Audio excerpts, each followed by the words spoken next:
This is what Battlefield 2042 needs in Season 1 if it wants to survive.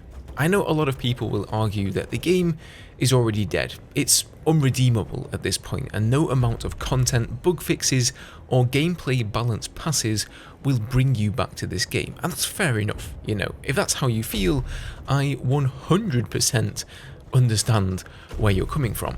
DICE and EA dug their own grave with this one, and honestly, as sad as I am for the Battlefield franchise and its player base, EA deserve everything they're getting right now. However, there is still a player base for Battlefield 2042. I personally still play the game, and whilst it certainly isn't the Battlefield 4 love letter that I and probably many of you hoped it would be, it's still a Battlefield game, and it is new content. And I think there's something to be said for new content. A lot of people are, of course, going back to the older Battlefield titles. Player numbers for Battlefield 1 and 5 especially have blown up, and that's all well and good if you've not played those much. But I think a lot of us have just played those titles so much that we just want something new, you know? Now that player base is only clinging on by a thread. If you compare it to the 100,000 people, and that is only on Steam, that were playing 2042 on release. That means that when Season 1 comes around in March, it'll be big news, and many of those people will think about reinstalling the game to check it out. And when that happens, DICE really need to deliver.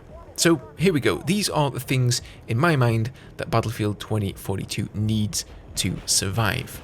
Firstly, more maps. Right now, we are all sick to death of the current 7 maps available in All Out Warfare. They're too big, and you know, whilst a few segments of them have decent cover and are fun to play around on, 70% of each map is just a barren wasteland where you'll either get sniped or blown up by a passing helicopter. I know you can do better, DICE. In addition, I think the 64 player mode for each map that's actually been balanced properly is absolutely essential. The recent feedback from 64 player modes shows that, you know, a lot of players prefer that game size. And when I say more maps, by the way, I need like at least 3, if not 4 new maps. If you release Season 1 with a single new map, it's just not going to be enough, man. The current matchmaking system means you'll have to spam the same 7 maps just to get to the new map.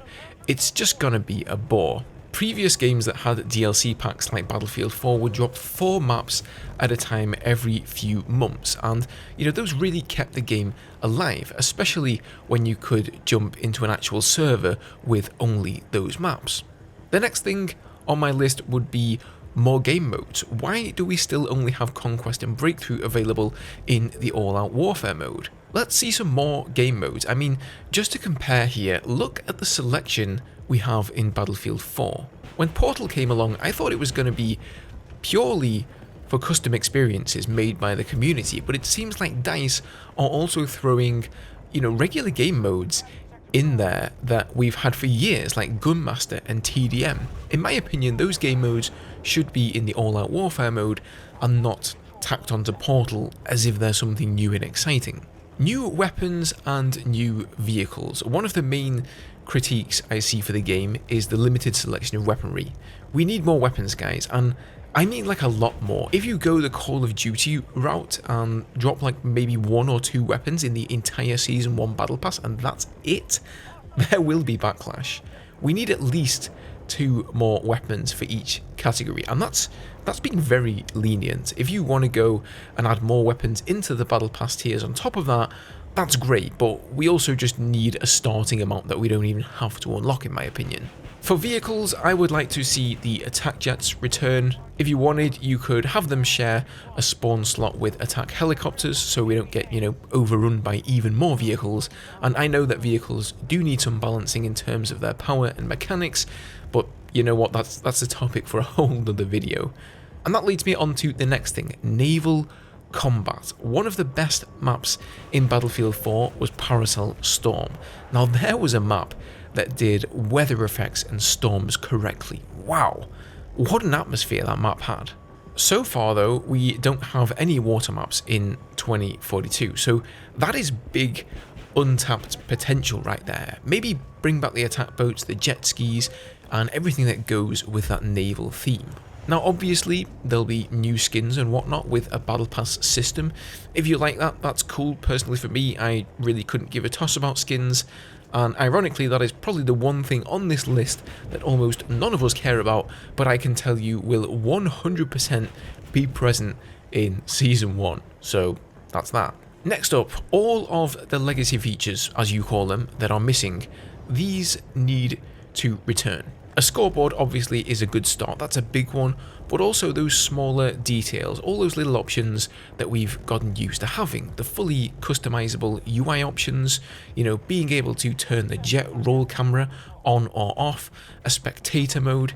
Here's a small list of things that we're still missing in my opinion. Platoon support, voice chat, custom emblems, a server browser, but I doubt we'll get that, statistics for other players, a test range, zeroing for high-powered scopes, gunner positioning for the attack chopper, a proper scoring system with points for squad wipes, headshots, long-range kills, vehicle damage, etc.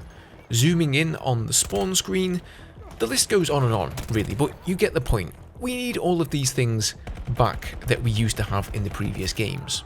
The next thing is fixes. All of those things that are still irritating people, like the vehicle balance, the mouse input issues, the general performance of the game. Those things need to be looked into, preferably before everybody reinstalls to come and check out Season 1, because even if you have tons of great new content, if those irritating things are still there, it's just going to make people remember why they uninstalled in the first place. And the last thing here is matchmaking changes. The current system just doesn't work. Every single round you get match made into a new lobby, so if you were so lucky as to have fun with a squad mate, next game he's gone and you could end up replaying the exact same map again. Obviously a server browser would be brilliant, but I've just accepted that it's never going to happen. So in the absence of that, just matchmake us into a round in progress or at the start of a round, whatever, and then keep us in that server with that map rotation until we leave. Another good idea, I think, is a map veto system, like I've seen in other games like COD or Halo, where you simply tick the box for the maps that you want to play and you hit matchmake. So if there's, you know, a particular map that you just hate playing, you can just veto that one out and matchmake into a new server, and if it ends up going on to the map you don't like, well then you leave and you matchmake again. As a final point here, this isn't really a Season 1 feature, but we need some sort of solid communication from DICE. Like, if all these things aren't going to be addressed in Season 1, and I highly doubt they will be, we at least need a roadmap of what you're planning to do and when you're planning to do it. But all we've been getting for the past few weeks has been radio silence. So there you go, DICE. That's what you need to do if you want even a chance of bringing back any significant part of the Battlefield community. The ball's in your court now. Will this be enough for you as a player though? Leave me your thoughts on that down below. I honestly think they need to bring their A game, because, you know, it's the old saying, how many rights right are wrong? DICE have lost the trust of their community here. They've hurt them, and in order for that community to forgive them, they're going to have to make it up in spades. Now, if you guys enjoyed this little conversation, I wanted to quickly mention the podcast I had the pleasure of partaking in this last Saturday, hosted by Mr. Julian Janganu. So the podcast is called Endgame, and I got together with Julian and a bunch of other Battlefield content creators, and, you know, we really hashed it out. You know, we put our feelings on the table with Battlefield 2042, but we had some fun with it. Of course, we weren't all just moaning and bitching for 3 hours. So I'll leave you guys a link down below if you want to go and check that out. Good stuff. Alrighty, that is about gonna do it for today. Drop me a comment letting me know what it'd take for you to come back to Battlefield 2042, or if you're currently playing, then what you want to see changed. Guys, if you want DICE to possibly see this video and to help spread this message, leaving a like is always a nice boost to the algorithm, so that'd be hugely appreciated. Feel free to subscribe if you want to stay up to date with Battlefield, of course, and if you want to come and have a chat with me about anything one-on-one, Battlefield or not, then feel free to drop into my Twitch channel next time I'm live. Thank you all for watching, and I'll see you in the next one.